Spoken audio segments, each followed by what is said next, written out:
in the National Assembly or at the governorship level. I mean, if Mr. Obi wins, how is he going to govern without the Labour Party having enough seats in the National Assembly or winning any of the states at governorship level? I mean, it sounds like he won't be able.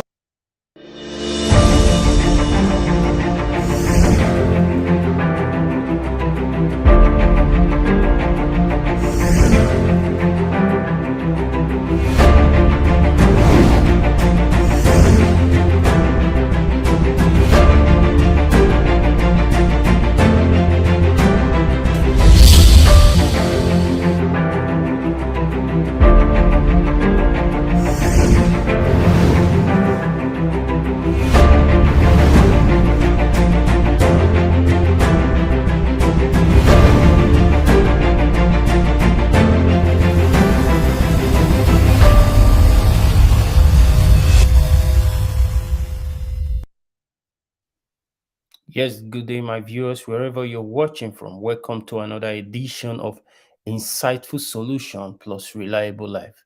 The topic before us in this episode is structure for the obedient movement. Please, viewers, I don't want any of you to get this topic twisted. I beg, una, if you watch this video, I beg, make una not get this topic twisted at all. See, maybe I'll try one emphasize, or I'm trying to say that the obedient movement has no structure. That is not where I'm going to. I'll be throwing some emphasis on the interview that one of the Arise TV prime time Chas interviewed the campaign manager of the obedient movement. Please, viewers, I don't want you guys to get this twisted. I'm not talking about saying that like the Labour Party has no structure, or maybe the candidate has no transparency or character in him. That is not where I'm going to. We're only talking about the structure in the sense that the Labour Party has no structure in the National House of Assembly and the senatorial seat and the governorship position. So how is he going to govern the state properly when he has no structure of this people around him to be able to function properly in his governance as the head of state? The issue raised is a very delicate one. It's a very delicate one that, however, Mr. Peter Obi is going to afford to look into this particular issue properly, because if he has no senatorial seat, has no governorship seat, and has no National House of Assembly seat, I really see it as a struggle, to my own opinion, because trust me, these particular issues that we're talking about, political pundits and experts have really deliberated on it, because if you take a narrow down, we all are clamoring for a better nation. You and I, what we need is a better nation. Except I'm not speaking for those that are supporting Ahmed Bola Tinubu or Abubakar.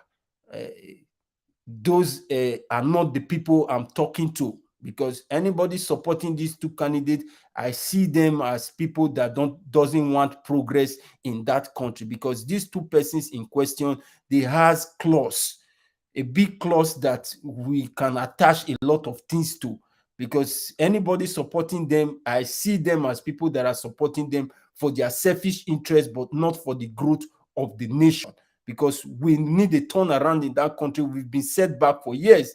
So what I'm trying to say, people that I'm also trying to refer to are people that are seeking for restructuring of this country, and also people that are clamoring for the bringing down of the 1999 fraudulent constitution, because that constitution, if you take a narrow look at it, is a fraudulent constitution that was not made by the people. So please, the obedient movement mobilization people, please don't get this message twisted.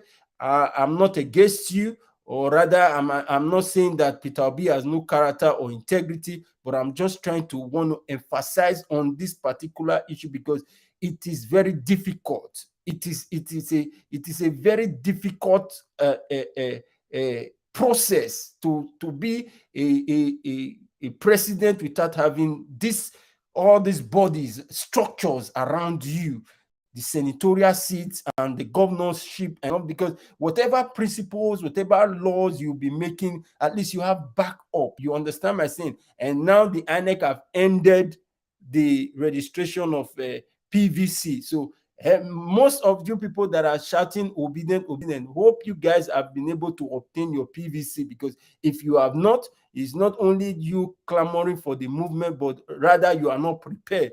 Secondly, also, I'll be pushing forward to say that, like, all these candidates that are clamoring for being the president of Nigeria, and most youth are supporting them, I really don't see any sense why they will be doing that, but some of them are doing it for their selfish interest. That is not where I'm going to, because like we all know, political party has structures. I'm not saying that, don't get me twisted, though. I'm not saying that the Labour Party has no structure. Political have structure in the sense that they have structures in the House of Senate and in the National House of Assemblies and governorship, and as well. You people that are also clamoring for this obedient movement, why not also be clamoring for every youth that wants to go for any position, for governorship, senatorial seats, a National House of Assembly, and even down to the local level of State House of Assembly? They should be able to obtain their form from the Labour Party. Why are you guys not also putting that forward? Because it's like you guys don't understand the basis of how politics works, because we should not be putting emotions and politics together, because these are two different things. You understand? If we have to take back our nation and has to fix things in the right way, we have to chase it in the right way, in the right manner, 100%. You understand? So this is my little take. This is my little take, because if we think like political party that has structure has no effect to candidate, we are joking. We also had a debt with Desmond Elliott, if to the extent that Desmond Elliott came out and said, "You children."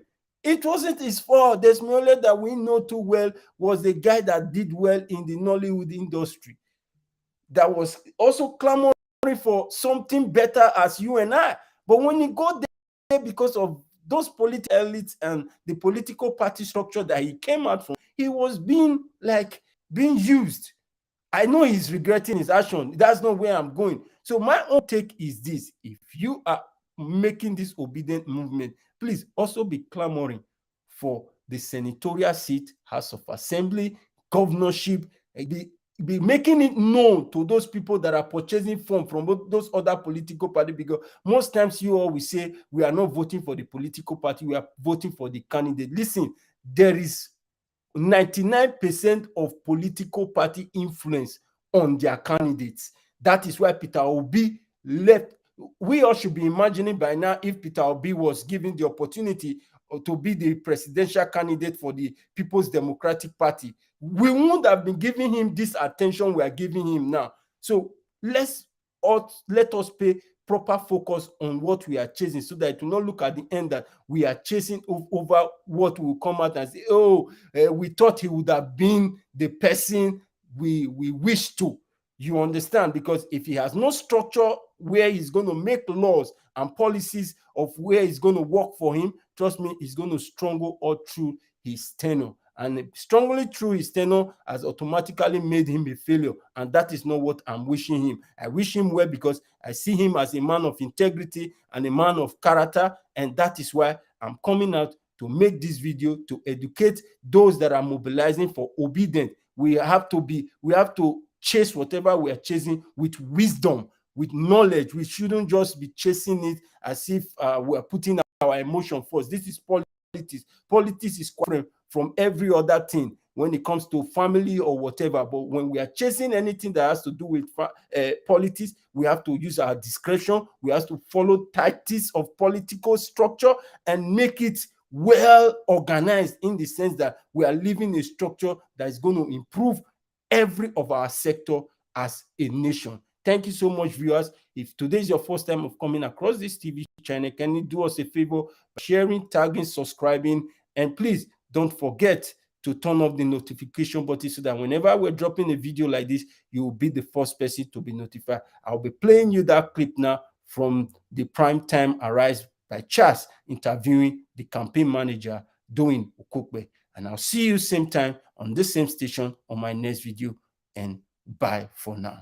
Let me come in there, because something that's been raised by people who are political sort of pundits and political experts is the issue of structures.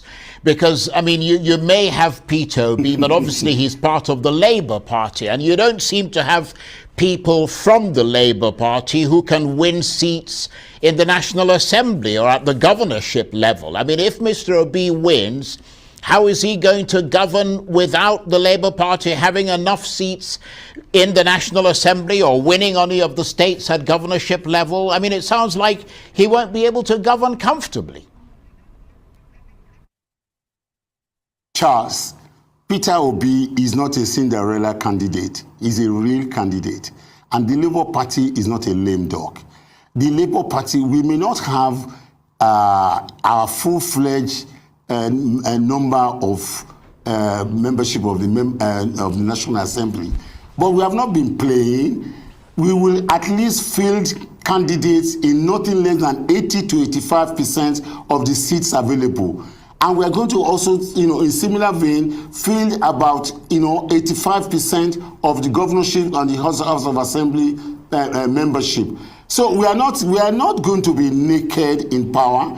I am so glad that you have even assumed that Peter Obi is going to win. I thought you were going to talk about what is now becoming a stale rhetoric, that we don't have structures. Well, we don't have structures, and people are worried about structures because they do not understand what we are in. We are in a political revolution. You tell me, does a revolution have a structure? The people, the masses, the Nigerian electorates are the structure. Wherever people are going to vote, it is those who are going to vote that constitute our structures. Well, Mr. Kube, let me APC, buy structures. We don't need to buy structures. Okay. Those structures are collapsing, and they're going to fall off.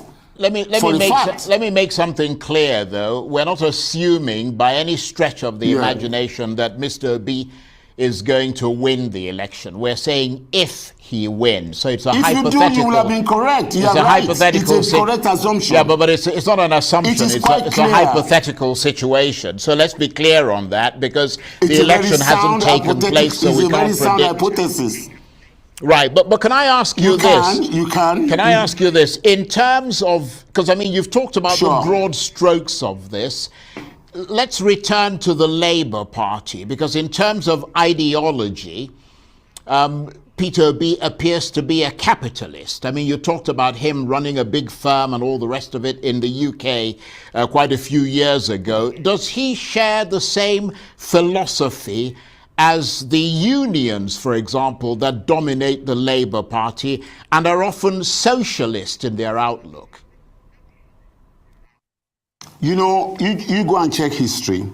Usually when you have a great movement, usually somebody comes from the outside to modify it. Somebody comes from the outside to redirect it. Somebody comes from the outside to energize it. That is what Peter Obi is to the Labour Party. Of course, Peter Obi believes in business, believes in trade, and all that. But you see, where we interface, because I come from the same class like him, where we interface with the labor is the issue that is most relevant to the Nigerian, matters for now, and that is the issue of production. That is the issue of shifting the country from consumption into production. And what is labor all about? Labor is all about workers. Labor is all about, when you talk about production, you are talking about farmers, you are talking about workers, you are talking about manufacturing, you are talking about those who work in manufacturing industries, you are talking about teachers who educate our people, who go ahead from the universities and then begin to produce. So we and labor, we interface at that point, and he shares the same ideology, which is the most crucial and relevant matter.